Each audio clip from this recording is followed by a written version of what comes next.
One of my favorite things about an install like this is it is truly plug and play.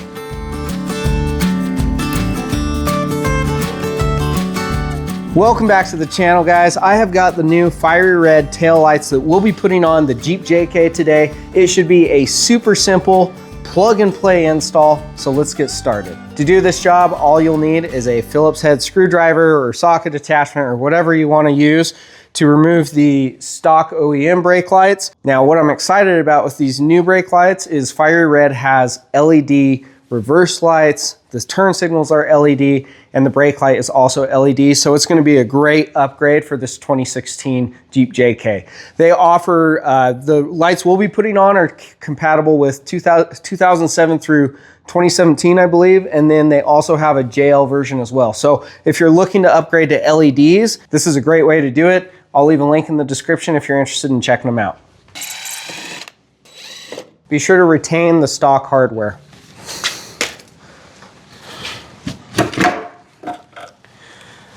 So the whole brake light assembly pops right out. Like I said, these are plug and play, so we'll just be unplugging this and plugging the new ones in. I'm going to go ahead and blast this off so that I keep the electrical connection clean.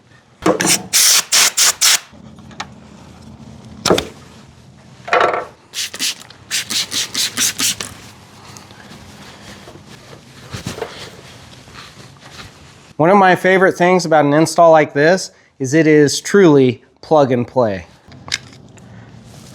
Those just click together.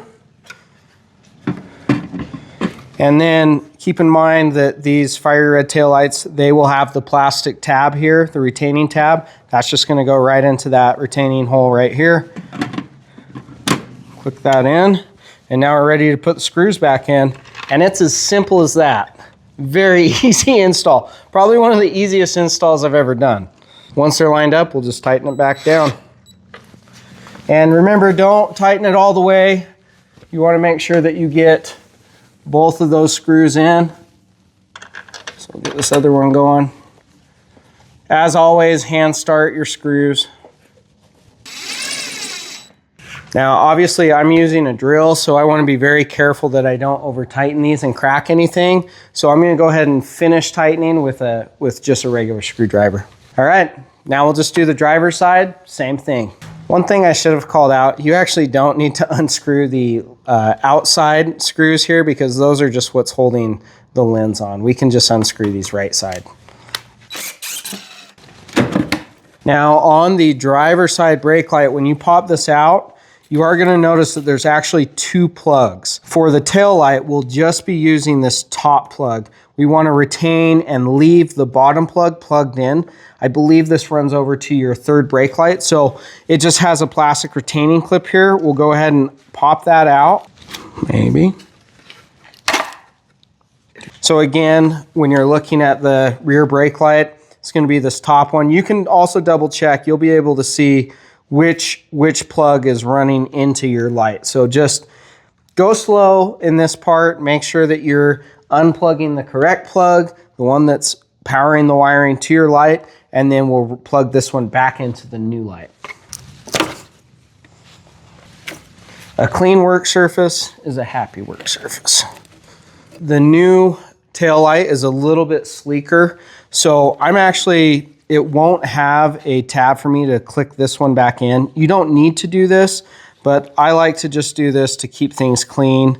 I'm going to take a small zip tie and just wrap that lower plug around the source cabling down here so that it stays together and doesn't rattle around.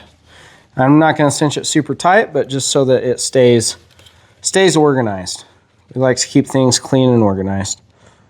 So you can see there, I've just taken that lower plug and loosely zip tied it to the cable routing here.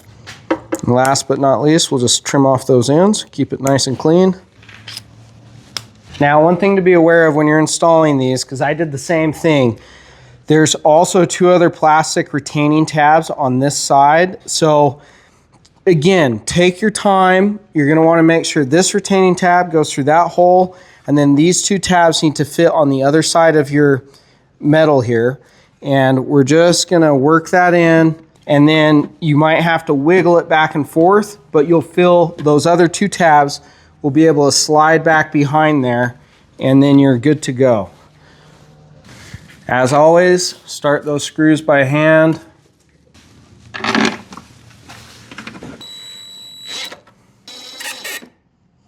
As usual, finish these with a regular screwdriver, just tighten them up. It doesn't need to be crazy tight. You don't want to over tighten because you can crack the casing, but we are done. So let's do the big reveal when it's dark outside so you can actually see how bright these things are. We will cut to that now.